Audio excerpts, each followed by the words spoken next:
வாழைக்காய், கடலைப்பருப்பு, மிளகுத்தூள் போட்டு எப்படி பொரிக்கிறதுன்னு பார்க்கலாமா?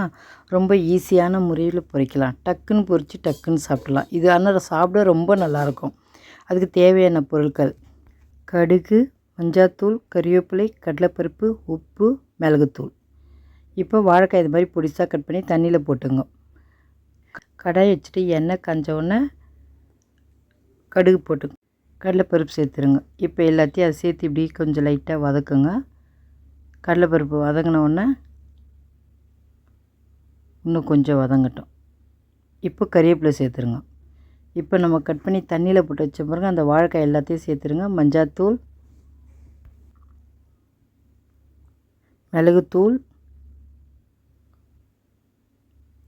உப்பு, இப்போ கொஞ்சம் போல் தண்ணி.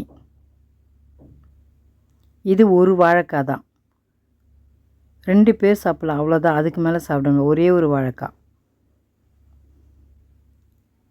உங்களுக்கு நிறைய வேணால் செஞ்சுக்கலாம். நான் ஒரு வாழைக்காயில் செஞ்சு காமிக்கிறேன். இப்போ ஒரு தட்டு போட்டு மூடிடுங்க. இப்போ வெந்துச்சான்னு பார்க்கலாம். வாழைக்காய் வெந்துடுச்சு. அதில் கொஞ்சம் தண்ணி இருக்குது, அது சுண்டணும். பாருங்கள், வெந்துச்சு வாழைக்காய். சூடாக இருக்குது, அதனால் அது மாதிரி கரண்டியில் வச்சு பார்க்குறாங்க. இப்போ கையில் ஆனால் கொதிக்குது. அவ்வளோதான், வாழைக்காய் வெந்துடுச்சு. இப்போ அந்த தண்ணி இருக்குது கொஞ்சோண்டு. இப்போ என்ன பண்ணுறீங்க, வேகமாக வச்சு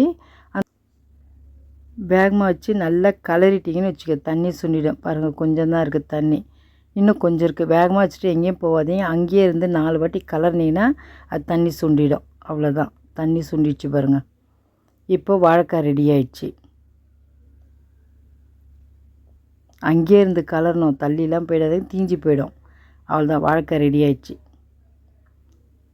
பாருங்கள் எவ்வளோ சீக்கிரமாக ரெடி ஆயிடுச்சு. நீங்களும் இதே மாதிரி செஞ்சு பாருங்கள். மிளகும் கடலைப்பருப்பும் தான் இதில் ரொம்ப நல்லாயிருக்கும் சாப்பிட்றதுக்கு. உடனே செஞ்சு பாருங்கள். வாழைக்காய் இருந்ததுன்னா செஞ்சு பார்த்துட்டு சாப்பிட்டு பாருங்கள், ரொம்ப நல்லாயிருக்கும். இதை மாதிரி நீங்கள் செஞ்சு பார்த்துருக்க மாட்டீங்கல்ல, இப்போ போய் செஞ்சு பாருங்கள். இதில் கடலைப்பருப்பு, மிளகுத்தூள் 2மே இருந்தால் தான் ரொம்ப நல்லாயிருக்கும் இந்த வாழைக்காய்.